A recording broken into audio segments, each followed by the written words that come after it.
All right, so check it out. So I published one of my radio shows, made it a video podcast, and broadcast it on YouTube. Then I shared it on Reddit, on the journalism Reddit, and on that, not everyone, but it's a very left wing place. So people were saying, "Oh, that's not real journalism because you shared opinions."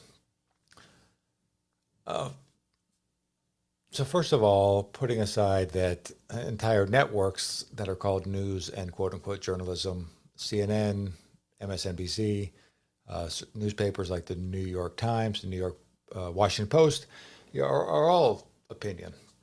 Even the Wall Street Journal, their editorial page has opinions. So this whole idea that journalism cannot have opinions is BS. But let me just really, really, really quick just tell you what I got blasted out of the water for, and that was I shared a fact-based piece on global warming.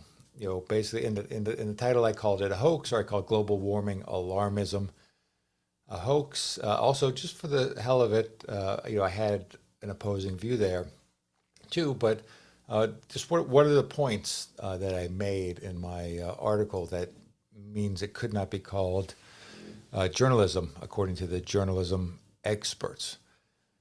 I said, yes, there is climate change. What's less clear is the extent, if it's ongoing. I listed in my piece, there was a United Nations IPCC, which is International Panel on Climate Change report that says there have been no significant or essentially noticeable or noteworthy increase in world temperatures since 1998. So that's just them. I just reported on an actual scientific report that it was the International Panel on Climate Change report. The one I referred to took 600 studies and combined them into one report and came up with that conclusion. Also, in that report, the scientists were worried, like, hey, the people that are pushing this were worried, like, hey, the science is saying there's no climate change. We got to cover this up. So I just reported on that. That's something that actually happened. I also asked if climate change is happening at the rate that some people claim, 1 to 3 degrees in the next 30 years. Is that a net negative? So we're allowed to ask stuff like that and still be called journalism. So I just pointed out that there's more deaths from cold, which is true, and that there's a slightly higher temperature and slightly more CO2 is actually helpful in a lot of ways as far as growing crops, basically food production. So I just brought that up. But once again, it goes against the Green New Deal or the climate change alarmism. So I was told that's not journalism.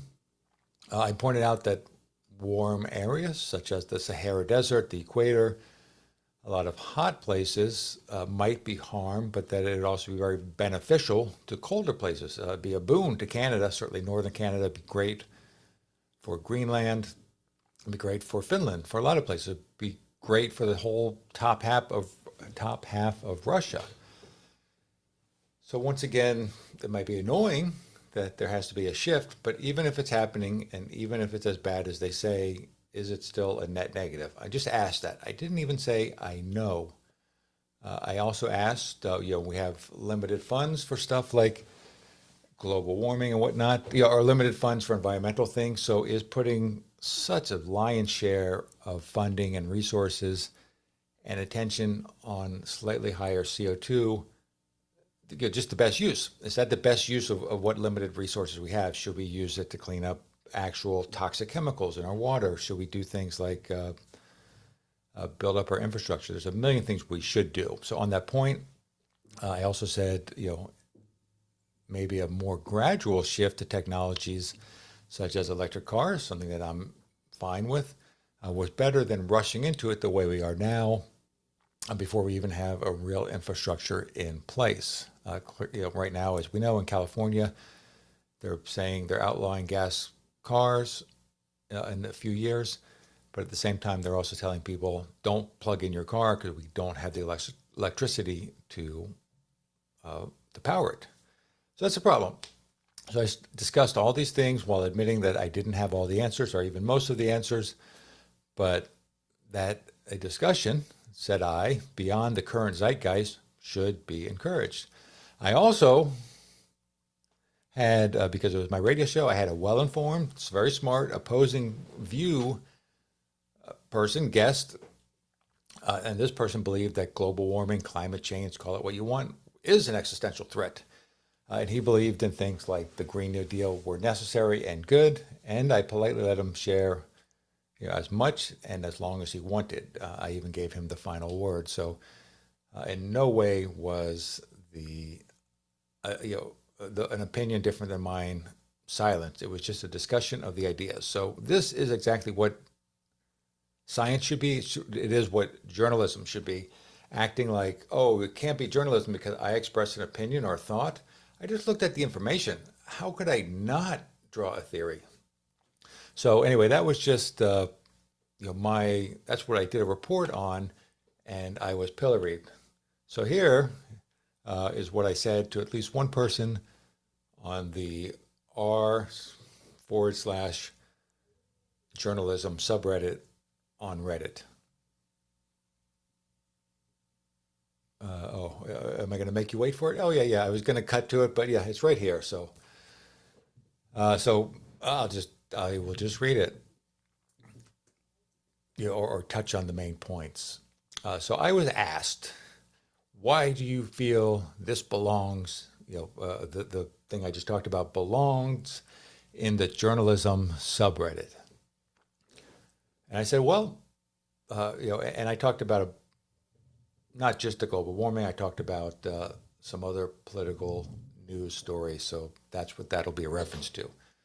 I said, well, because when things like a former CIA director and an MSNBC commentator are openly calling for the current president's political rival, so that's President Biden, over the rival being Donald Trump. So the former CIA director and an NBC commentator were publicly calling for Donald Trump to be killed. So does anyone see a problem with that? That's a bigger threat to journalism than me having an opinion on global warming. Also, same with what I just talked about with covering scientific stories that no one else is reporting, or almost no one else is reporting. I have a point of view, but it's informed by certain specific things. I'm just reporting on them. Simply saying that much of the science behind global warming catastrophicism, if I said that right, but let's just say much of the science behind global warming alarmism is more flawed than we are told. I'm just bringing that up. Even the UN would agree with me on that. So this might be political, which I guess you're not supposed to get, but telling the truth, even unpopular or uncomfortable truth, is really what journalism should be about. It's not just data minus any intonations. I mean, we get a bot that can give a news bot if you don't want to hear some analysis, some commentary on what's going on. So, and then this is just addressing our journalism community. Since I became interested in reporting in the last few years, much of journalism was asleep at the wheel, while flawed silence was pushed by incompetent bureaucrats like Fauci.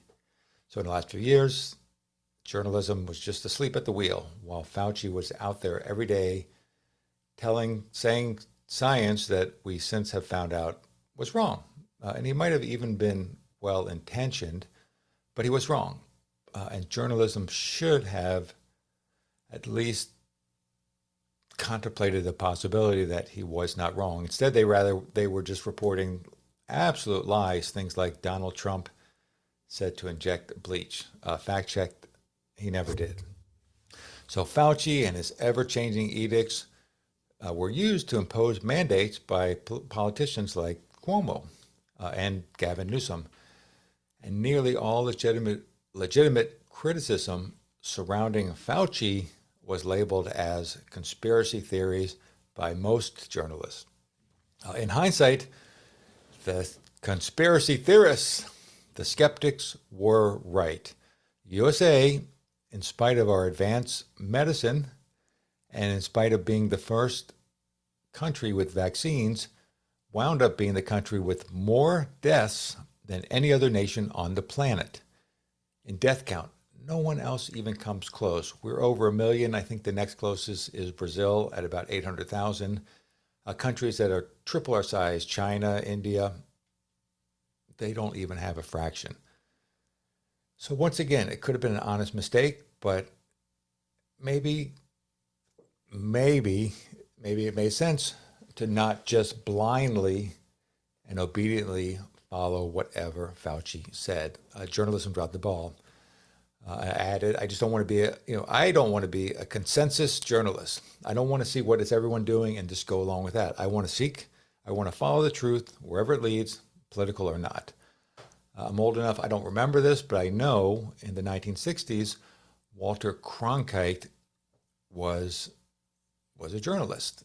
He was a reporter on the Vietnam War, and slowly he began to feel that the war was wrong, that our military industrial complex, was lying to us, and he took an advocacy position against the war. So,